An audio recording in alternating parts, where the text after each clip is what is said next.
I define myself by who I am, not what I do.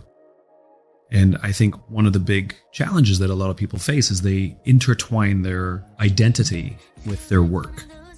I am a lawyer. I am a fitness coach or whatever, somebody wants to do. And then if you lose that job by your choice or not your own choice, or if you have great success and you get older and you decide to leave, retire or do something else, I see a lot of people have an identity crisis because they no longer do the thing that they did. And so I don't mind what I do because I get to be an optimist in everything that I do. And the way I live my life is I live completely focused with a vision that is extremely far away, I'll never get there. I imagine a world in which the vast majority of people wake up every single morning inspired, feel safe wherever they are, and end the day fulfilled by the work that they do. And for me, the objective is to figure out all the ways that I can to start moving closer and closer towards that world.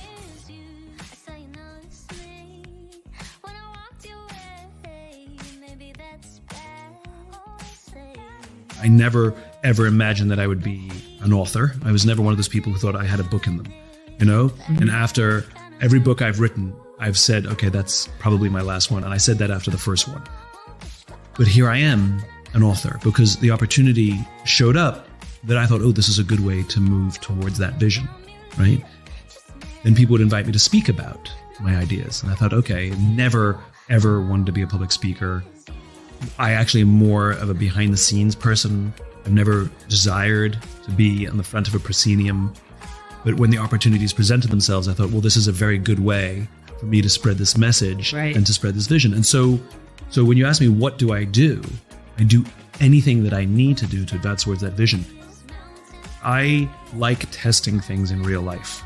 Many of my ideas are from real life scenarios where it's not like practice. Okay, it's ready for the real world now. There have been more than one occasion where I've walked out on stage and go, okay, they brought me in to talk about this, but I'm having some new ideas. Are you guys okay if I try talking about this? It might completely fail. Just wanted to get some, and like people, especially you pick your audiences, you pick a room full of entrepreneurs, they're fine with it. And then I would try new things. I think what makes it work is very often when we do these things, we show up with a selfish disposition, right? I hope they like me. I hope they like my work. I hope they buy my book. I hope they go to my website. I hope they follow me on social media. And we act that way. People can tell. And so I've learned early to show up with a giver's mentality. I don't care if they like me. I don't care if they buy a book. I don't care if they follow me on social media or not. All I know is I have something that I think is really valuable, and I'm going to give it to you. I want to give it to you. And I believe I'm giving it to you with all of my gusto and all of my energy. And so I remember, people would apologize because they said there's going to be this size event and only half the number of people showed up and they're apologizing. And I know a lot of speakers who would get angry. You promised me this size audience. And I was like, I just feel sorry for the people who didn't show up, because the people who did show up are going to get all of me. I hold back nothing. And I think when you show up with a giver's heart, and I literally will say that before I go out on the stage, I will literally say under my breath before I step on the stage, you're here to give. I will remind myself that what I'm about to do is an act of generosity. I think I have something pretty and I want to share it. And people can tell. And so you have a wide berth when you show up with a giver's heart. You can make mistakes and you can stumble over your words and you can talk a little bit too much like I am right now. And people are just fine with it. So I think, we're highly attuned social animals. And if you show up to give, you can, believe it or not, you can experiment a lot. Many years ago, I had a meeting at the Pentagon, of all places, with a big fancy general. And I was waiting in the foyer, just waiting for him. And somebody comes to get you. Yeah. And you have hallway talk, because walking quietly down a hallway is too uncomfortable. Yeah. And so you have hallway talk, which is nonsense. It's things like, how's, hot day out today? Or did you have an easy trip? Totally. Yes, it's just nonsense. And as soon as you walk into the room, that ceases, right? Well, that's what happened to me. The general came to get me, and we were walking back to his office, and the hallway talk ensued. And he said, Simon, I had everyone in my office read your book. And I said, my publisher thanks you. And he said, tell them not to bother. I had them read my copy. So I learned total book sales, 1. Total impact, huge. Yeah. Versus I go to an event and they give away 500 free copies of my book, but they use them as, coasters and doorstops. Total book sales, 500, total impact, 0. And so I had to learn that it's not always easy to measure the impact that we have in the short term. Now, I know over the long term, book sales are a reflection of the value of my ideas and whether people want them. Otherwise, it would just stop selling. Like I know over the time, but in the short term, literally, it tells me nothing. And I think too many of us confuse that the short-term impacts that we're having are producing long-term value, or conversely, having no short-term impact means we're having no value. Mm-hmm. And so I treat it like exercise. I know that the process matters. So for example, you can't go to the gym for 9 hours and get into shape. It literally doesn't work, right? No matter how much effort you put in. But if you work out every single day for 20 minutes, guaranteed 100%, you will get into shape. When will you get into shape? No clue. No one knows. Over time. And everyone's different. Some people a little quicker, some people a little slower. And yet we are 100% sure, 100%, it'll 100% work. I just don't know when. And we're also obsessed with predicting when. It has to be this quarter. It has to be the end of the year. It has to be when we pay taxes. It has whatever it is. And I got very comfortable saying, I know that if I stick to the process, work out every day for 20 minutes, I know 100% it's going to work. And I have to get comfortable that I have no control over when. Sometimes quicker, sometimes slower.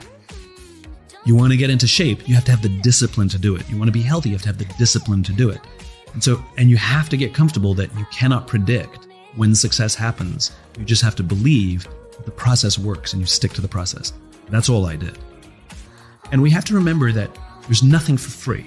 There's nothing in this world that comes for free. And everything that you get comes at a cost. Always. And the only question is the cost worth it?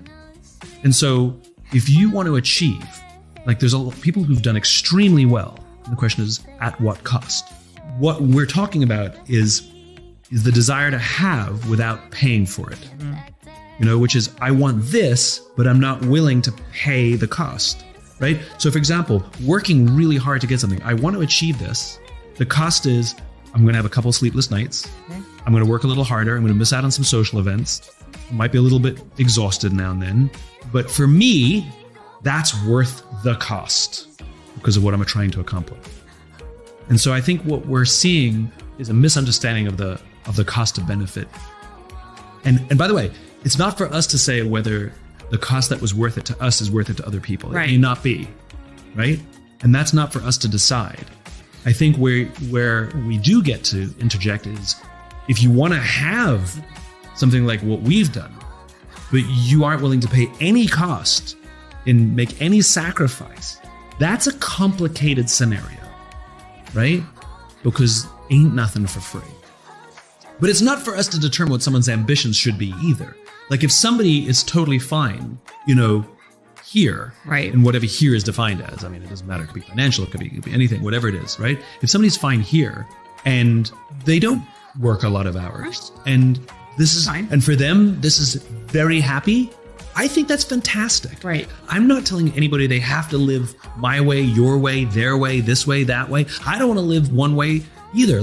I don't need max, whatever other people have, because I don't want to work to that degree either.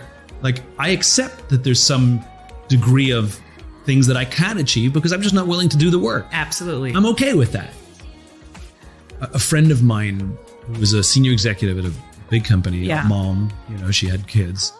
She told me very early on when I was, she was like my work mom, I was entry level and she took me under her wing. She was a partner at the company. And I don't remember how the conversation came up, but I remember her telling me, she goes, any woman who decides to want a career and to be a mother, to be a working mother, has to get used to the idea that you're always going to disappoint someone. Mm-hmm. You just have to get used to it. You're going to disappoint your company because you want to stay home with your kids, or you're going to disappoint your kids because you want to work late. Yep. You just have to get comfortable with the fact that you're always going to disappoint someone. Or sometimes you disappoint yourself. Absolutely. But the point is what she was, there was another way of saying there's a cost for the choices I've made. And by the way, you can always change those choices too. Right. Like that's also on the table. Like none of these things are one and done. Right. Etched in stone. Etched in stone. Right. And I think that's one of the things that COVID did for a lot of us, which is we went back and reevaluated some of the choices we made and thought, ooh, I can recalibrate.